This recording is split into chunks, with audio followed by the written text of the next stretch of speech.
Hello and welcome to the weekly edition of the Fleet News Group newsletter. It's issue 503. I'm Mark Sibbald and I'm happy to bring you the top stories from this week's newsletter. One of the stories is on Scope 3 emissions reportings. In Australia, there's new laws that came into effect and many corporates are going to have to start reporting on Scope 3.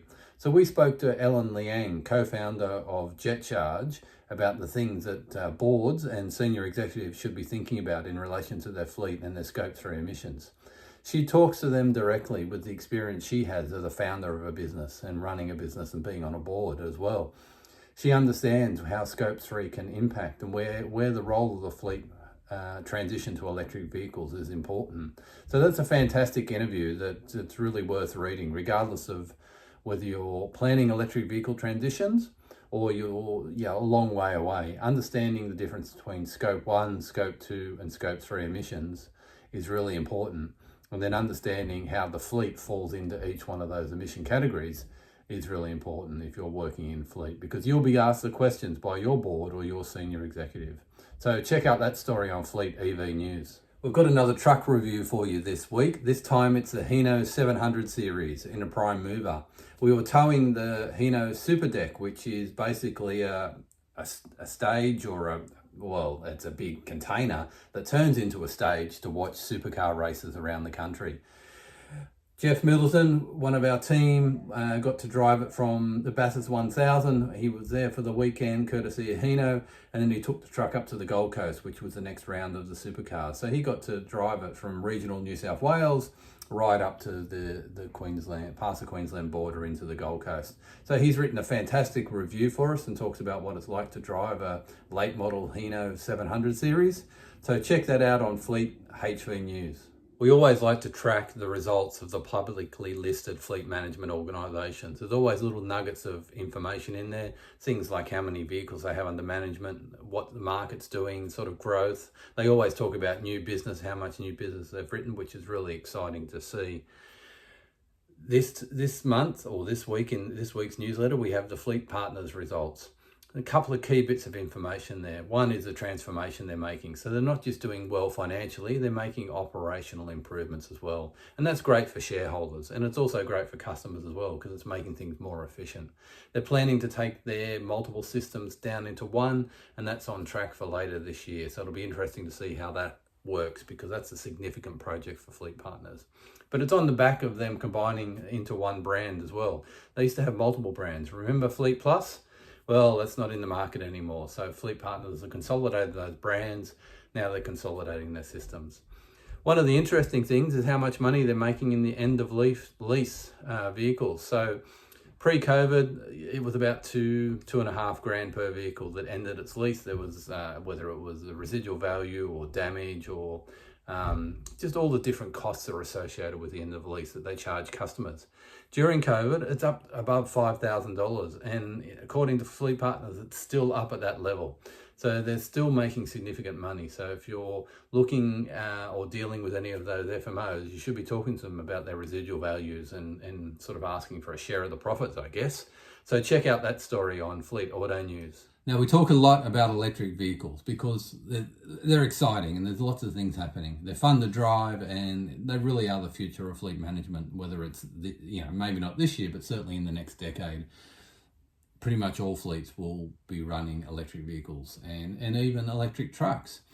So we spoke to the president and CEO of Hino, Richard Emery, and we also spoke to the head of the product department, Daniel Petrosky, and we got them to make the pitch on their Hino electric hybrid vehicle, because not every fleet is ready for an electric truck. There's certainly plenty of electric trucks in the market, but it's probably a little bit too early, and that's the pitch that the Hino team are making. So we spoke to them to find out, why should fleets ditch the diesel truck and look at the hybrid electric truck? I think they make a pretty good case.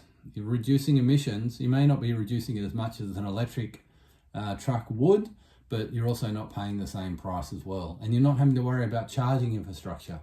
So that's a story you should check out if you're planning a transition or wondering, how am I going to reduce the emissions in my fleet? You don't have to go full electric. Remember, it's not about the E being electric, it's about the E being emissions. So that's a really good story to read, and understand that you can reduce your emissions without going electric. And maybe the Hino hybrid will be the good fit for you. EV Direct, the importer of BYD, has announced their pricing for 2025, and we've got a full list of models and pricing on the website. And let me tell you, it is sharp. They've set the bar for 2025 for electric vehicles, and they're also coming after fleet managers as well. They want you to buy their cars. They've tweaked their model range a little bit and launched a new model called the Essentials.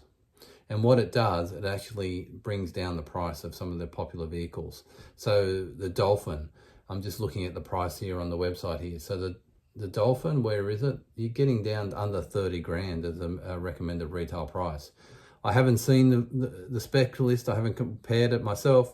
So there's probably a few things you're missing, but are they things you really need in a fleet car? I know the Dolphin's become really popular as a pool car. So as an electric pool car under 30 grand, it's a pretty hard not to take a look. So the whole model range from BYD is priced pretty sharp for 2025, and they also have a fleet pricing program too, which will bring those prices down even further. So that's a great story to check out on Fleet EV News this week. Now, one of the really fun stories on the website this week on Fleet Auto News is the history of the Toyota RAV4. Last year, it was the top-selling car or top-selling model in Australia.